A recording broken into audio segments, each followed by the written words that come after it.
দল আছে এরা হাত বাঁধে ঘাড়ে এইরকম করে, আমরা বাঁধি এইরকম, ও বাঁধে এইরকম। একদিন এক মসজিদে নামাজ পড়তে গেছে এই 4 দলের 4 জন। এখন ইমাম হবে কে? কি বলেন বাবা মুরব্বী, কথাগুলি শুনেন। ইমাম হবে কে? একজন গেছে হাত বুকে বাঁধতেওয়ালা, আল্লাহু আকবার, বুকে বাঁধছে। পিছনের থেকে 3 জন বলে, এই তুমি হাত বুকে বাঁধলে কেন? বলো যে হাত বুকেই বাঁধতে হবে। পিছনের 3 জন কয় যে বুকে বাঁধা জায়েজ নাই। ওকে ধাক্কা দিয়ে সরা দিয়ে আরেকজন সাথে গিয়ে আল্লাহু আকবার বলে নাবিতে হাত বাঁধছে। এখন এই 3 জন বলছে তুমি নাবিতে হাত বাঁধলে কেন? এটা বাঁধতে হবে। না, এটা জায়েজ নাই। ওকে ধাক্কা দিয়ে সরা দিচ্ছে।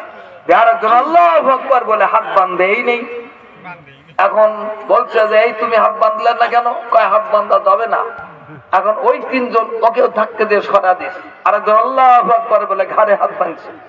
ওই আমরা বুকে বাঁধলাম, নাবিতে বাঁধলাম, হাত বাঁধলাম না, তুমি আর ঘাড়ে বাঁধলা? কয় হ্যাঁ এটাই জায়েজ। কয় না, ওটাও জায়েজ নাই। ওকেও ধাক্কা দিয়ে সরা দিচ্ছে। এখন ইমামতি করবে কে? নাই। এখন রাস্তার উপরে একজন কৃষক লোক, মূর্খ লোক দাঁড়ায় ওইগুলো দেখতেছে।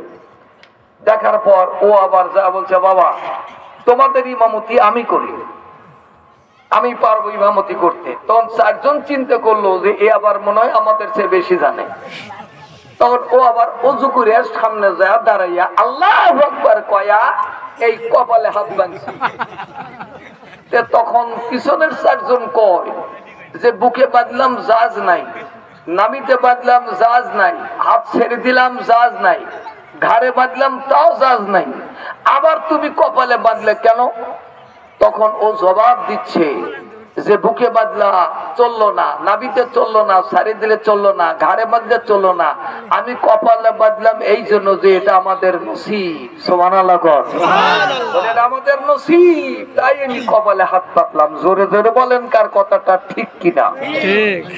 আজ গোটা বাংলাদেশের মুফতি সাহেবেরা সবে বরাতের বিরুদ্ধে ফতোয়া দিচ্ছে, মোনাজাতের বিরুদ্ধে ফতোয়া দিচ্ছে, ঈদে মিলাদুন নবীর বিরুদ্ধে ফতোয়া দিচ্ছে, জিকিরের বিরুদ্ধে ফতোয়া দিচ্ছে, বায়াতের বিরুদ্ধে ফতোয়া দিচ্ছে, মহিলাদের তরিকা নেওয়ার বিরুদ্ধে ফতোয়া দিচ্ছে, ওরস শরীফের বিরুদ্ধে ফতোয়া দিচ্ছে। জোরে জোরে বলেন কথা ঠিক কিনা?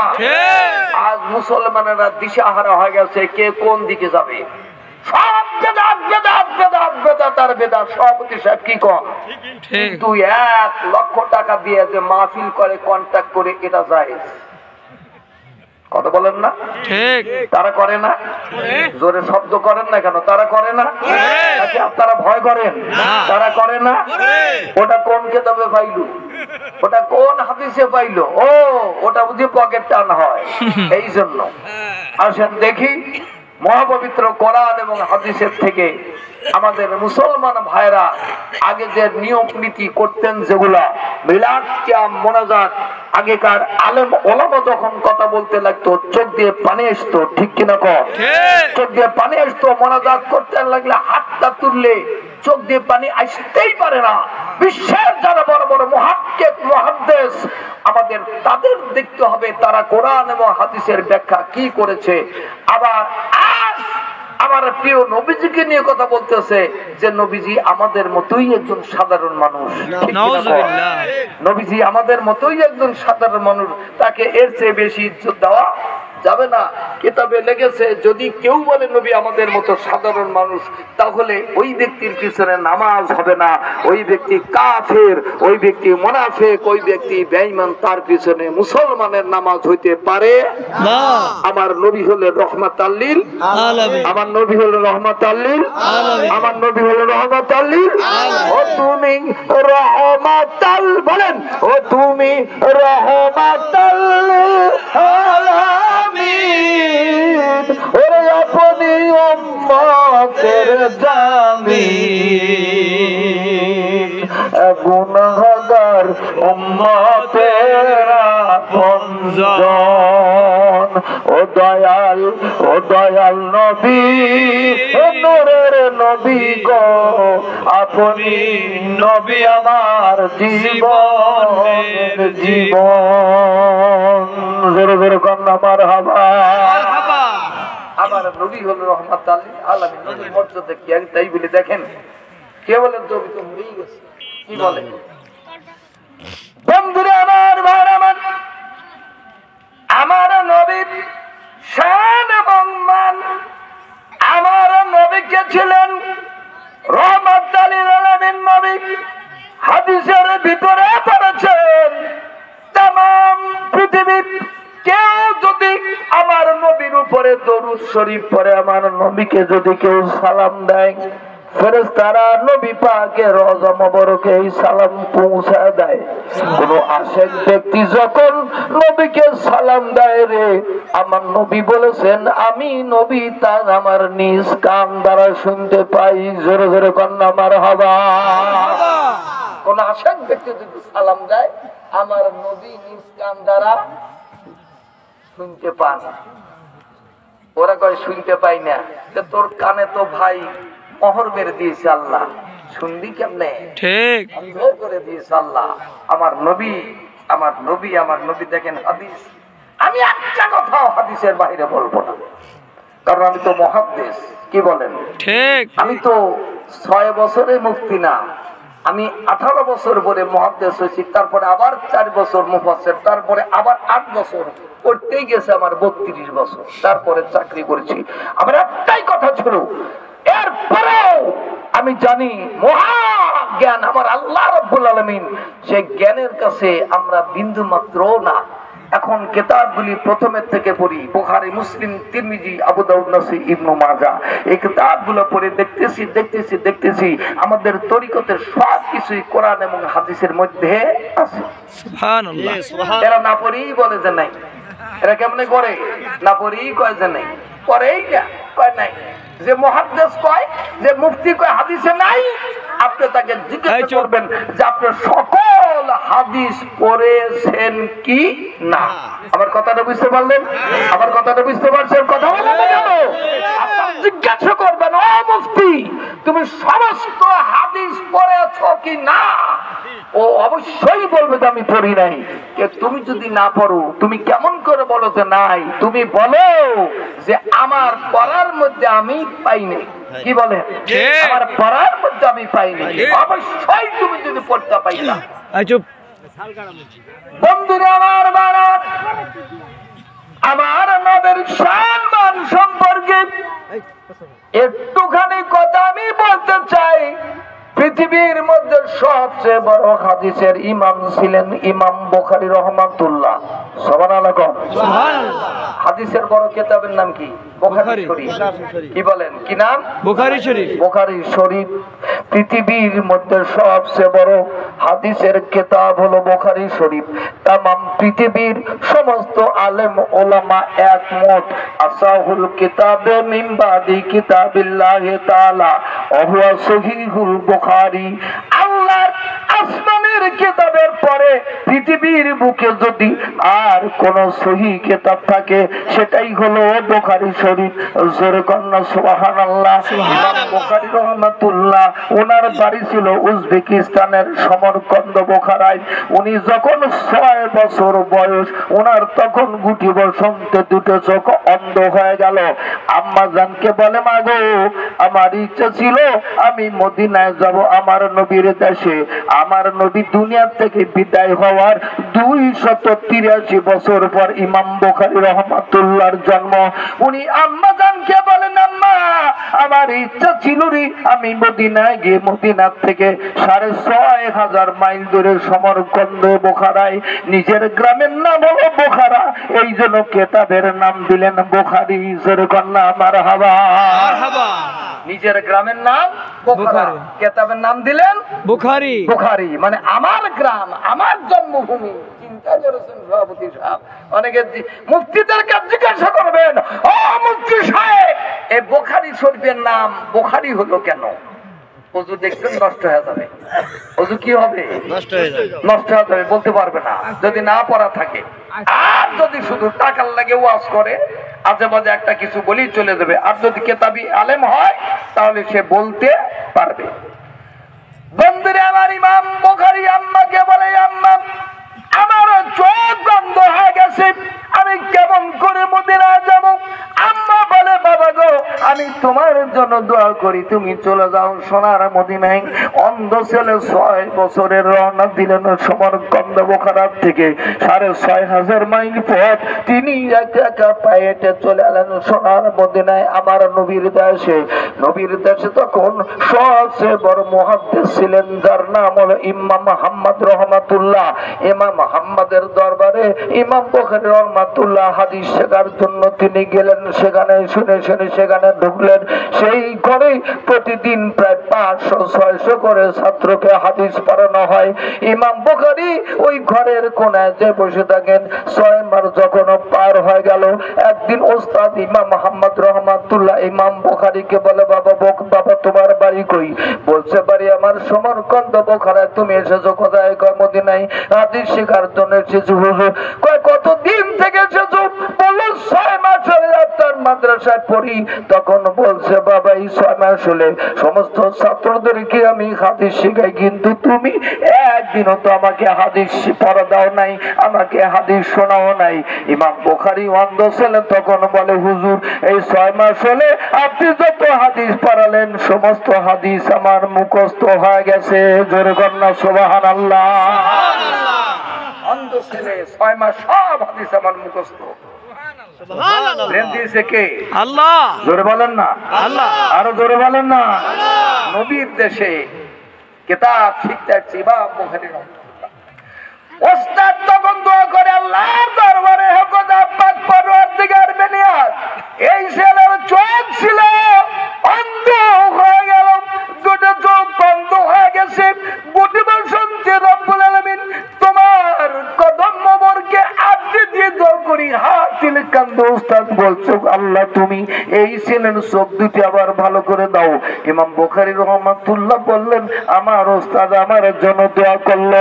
আমি এশার নামাজ পড়ে আমার ঘরের মধ্যে শুয়ে আছি, আমি লক্ষ্য করলাম রে আমি স্বপ্নে দেখি শেষ রাতে আমার দয়াল নবী আমার কাছে এসে হাজির হয়ে গেছে।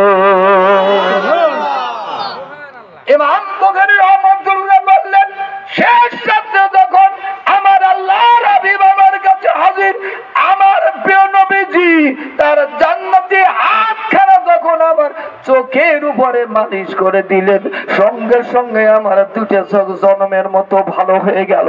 আমি স্বপ্নের থেকে দেখলাম, আমি চেতন পেয়ে দেখলাম আমার চোখ দ্বারা আমি দেখতে পারি। সকালবেলা গেলাম হুজুরের দরবারে, আমি কাহিনী বললাম। হুজুর বলল বাবা বুখারী রে আর তোমার আমার দরবারে থাকতে হবে না রে, তুমি হাদিস সংগ্রহ করা শুরু করে দাও।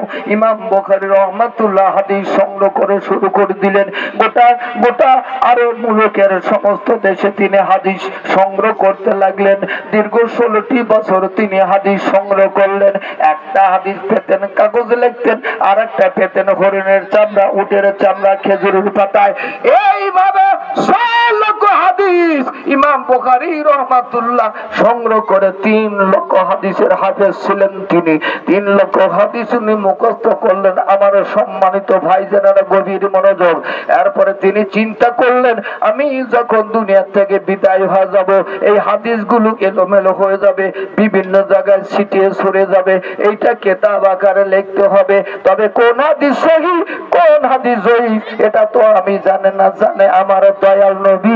তবে নবী দুনিয়াতে নাই, তিনি রওজা মোবারকে জোরে জোরে কন্যা সুবহানাল্লাহ। আর নবী তো হায়াতে নাই, নবী তো বিদায় নিয়েছেন। কি বলে ঠিক? আমি কেমন করে জানবো কোনটা সহিহ কোনটা জয়ীফ? ইমাম বুখারী রহমাতুল্লাহ চিন্তা করলেন আমার নবী মরে নাই, আমার নবী জিন্দা নবী, আমার নবী মরে নাই, আমার নবী রোজার কাছে সালাম দিলে সালাম শোনা যায়। ইমাম বুখারী রহমাতুল্লাহ কাগজ কলম নিয়ে চলে গেলেন, টুকরাগুলো হাদিসের গুলো নিয়ে চলে নবী রোজার কাছে। উনি একটা হাদিস লেখার আগে উত্তম রূপে ওযু করতেন, 2 রাকাত নফল নামাজ পড়ে একটা হাদিস পাঠ করে আল্লাহর হাবিবের কদম মোবারকে আরতি দিয়ে তিনি রাসূলুল্লাহ হাবিবাল্লাহ আমি যে হাদিস খানা পড়লাম নবী গো আপনি বলেন হাদিস খানা সহিহ নাকি হাদিস খানা জাল? আল্লাহর হাবিব যতক্ষণ পর্যন্ত রওজার ভিতর থেকে ইমাম বুখারী রহমাতুল্লাহকে জানিয়ে না দিতেন, ইমাম বুখারী বলছেন আমার নবী আমাকে জানিয়ে দিতেন বুখারীরে যে হাদিস খানা তুমি পড়েছো হাদিস খানা জাল, ওটা আমি কিতাবে লিখি নেই, যেটা বলতেন এটা সহি ওইটা আমার কিতাবের মধ্যে আমি লিখেছি। আমি নিজে দেখেছি আল্লাহর হাবিব রওজা মোবারকে জিন্দা। জোরে জোরে কন্যা সুবহানাল্লাহ।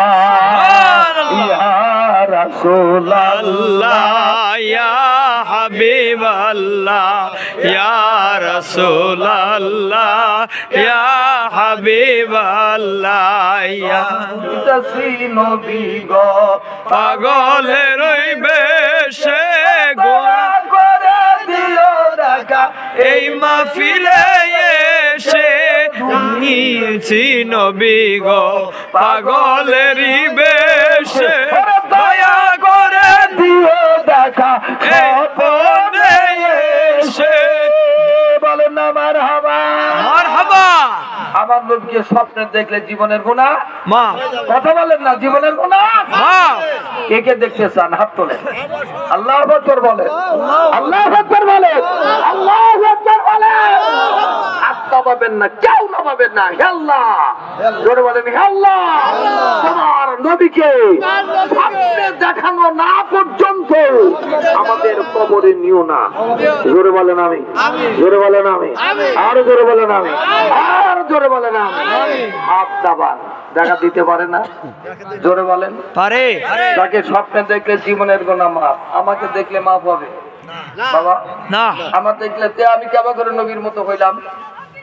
ও ধরা দেখো নবী আমাদের মতো কুট্টুখানি শিখছো মুক্তি, কুট্টুখানি এলাম শিখে লাফালাফ করো বাহাদুরি করো।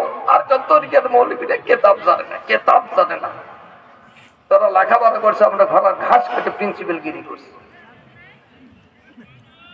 যাই হোক, সোনালী লাইফ ইন্স্যুরেন্স কোম্পানি লিমিটেডের পক্ষ থেকে 5,010 টাকা পাঠিয়েছেন মোবারকে জিন্দা। জোরে বলেন নওরোজা মোবারকে জিন্দা। আরে কথা বলেন না কে জিন্দা। আমি কোন মাহফিলে কথা বলতেছি আমি বুঝতেই পারি না। আমার নবী রওজা মোবারকে জিন্দা।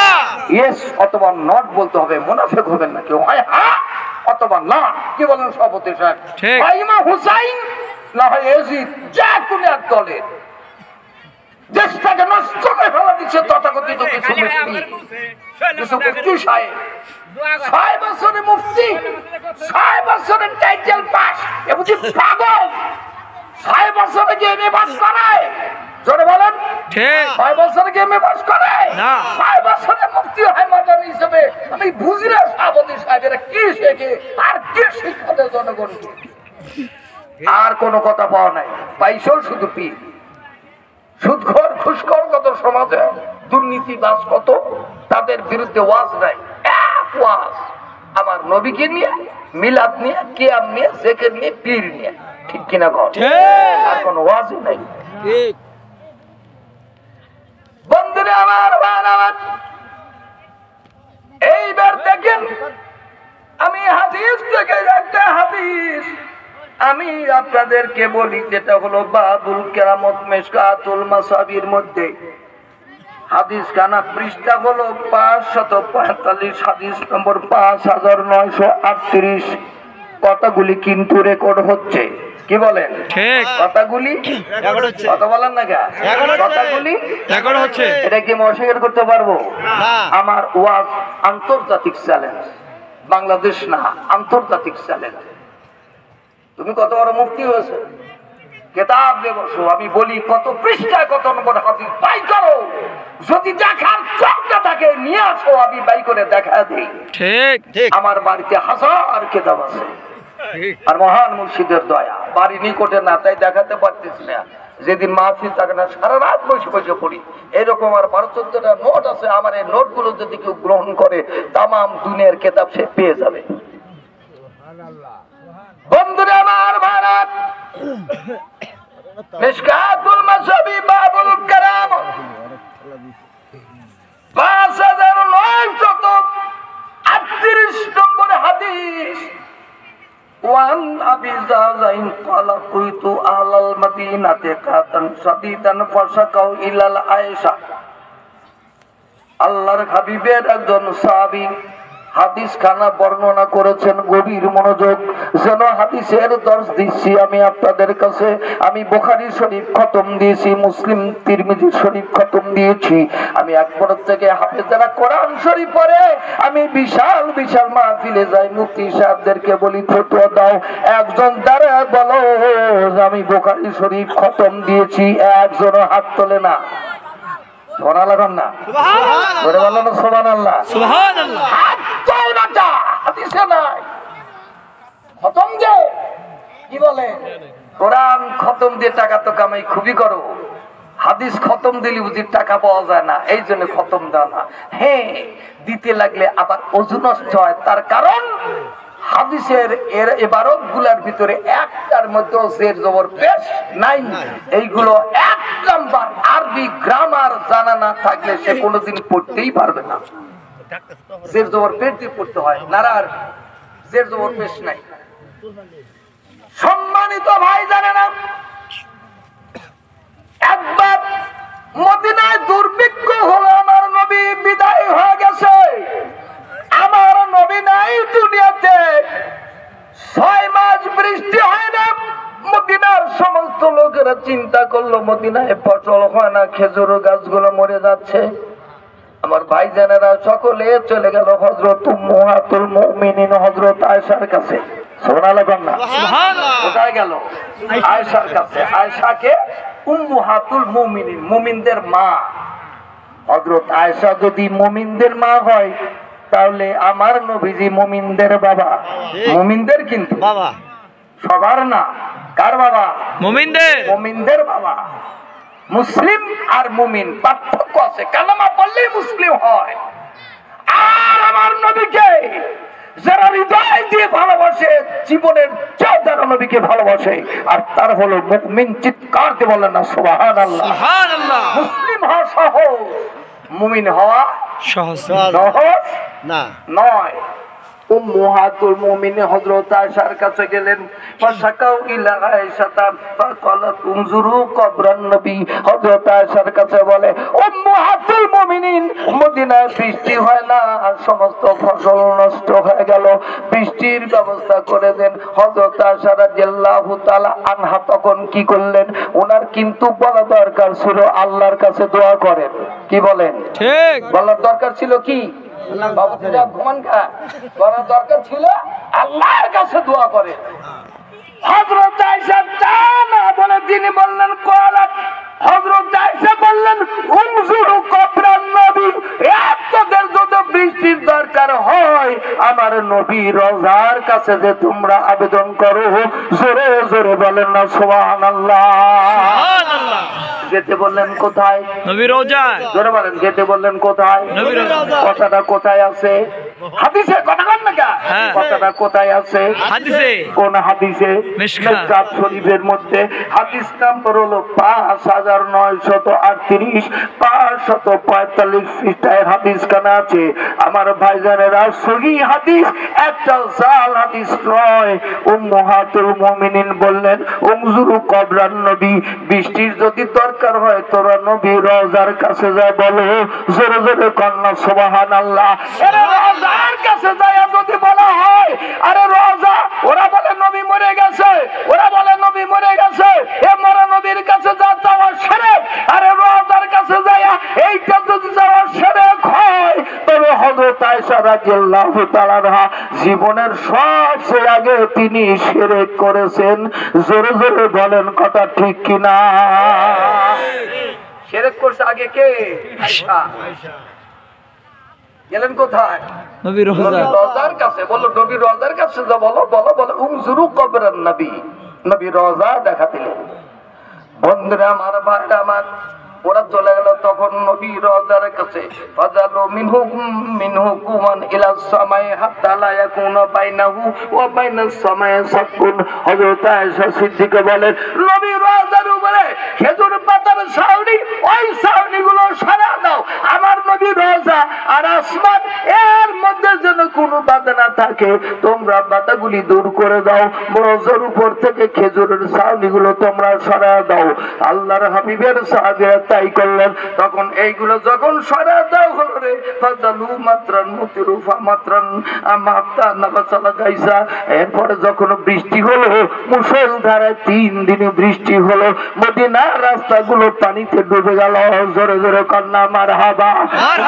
মদিনার লোকেরা তখন এসে কয় উম্মাহাতুল মুমিনিন বৃষ্টি বন্ধ করে দাও। হযরত আয়েশা সিদ্দিকা বলেন যদি বৃষ্টি বন্ধ করার দরকার হয় রে তাহলে তোমরা নবীর রওজার কাছে যাও। জোরে জোরে কন্যা সুবহানাল্লাহ। আবার ভাইজানেরা এরপর আসেন মাজার সম্পর্কে। ইমাম শাফি রহমাতুল্লাহ বলছেন ইমাম আবু হানিফা রহমাতুল্লাহ মাজার ইরাকে, ইমাম শাফি রহমাতুল্লাহ বাড়ি হলো ফিলিস্তিনে। উনি যখন কোন সমস্যায় পড়তেন উনি বলতেন আমি চলে যেতাম ইরাকে ইমাম আবু হানিফা রহমাতুল্লাহর মাজারে ও সাল্লাইতু রাকাতাইনে ইনদা কবরিহি। আমি তার মাজারের কাছে যে যখন তার উসিলা করে আল্লাহর দরবারে দোয়া করেছি সঙ্গে সঙ্গে আমার দোয়া কবুল হয়ে গেছে। জোরে জোরে কন্যা সুবহানাল্লাহ। আল্লাহ হুজ্জাতুল ইসলাম ও গাজ্জালি মুসলিম দার্শনিক ইমাম গাজ্জালি রহমাতুল্লাহ এই আলুলুমের মধ্যে লেগেছেন মাইয়াস্তামিদু ফি হায়াতিহি ইস্তামাদু বাদা মামাতিহি। যদি কোনো আল্লাহওয়ালা ব্যক্তি দুনিয়ার বুকে জীবিত অবস্থায় কাকে যদি কোনো পথ দেখা দিতে পারে ইন্তেকালের পরে তারা রুহানি হালাতে তাদেরকে পথ দেখায়। জোরে জোরে কন্যা সুবহানাল্লাহ। তারপরে ফুতুয়ায়ে আলমগীর 3য় খণ্ড 551 নম্বর পৃষ্ঠা লেখা আছে আরে তোমরা যদি কোন আল্লাহর ওলির দরবারে যাও তার রওজার কাছে যাও তার মাজারের কাছে যাও তার ওসিলা করে আল্লাহর দরবারে যদি দোয়া করো আল্লাহর ওলিদের ওসিলায় তোমার দোয়া কবুল হয়ে যাবে। জোরে জোরে কন্যা মারহাবা। একটু জোরে জোরে দরুদ শরীফ পড়েন আল্লাহুম্মা সাল্লি আলা সাইয়্যিদিনা মাওলানা মুহাম্মদ ওয়ালা আলে সাইয়্যিদিনা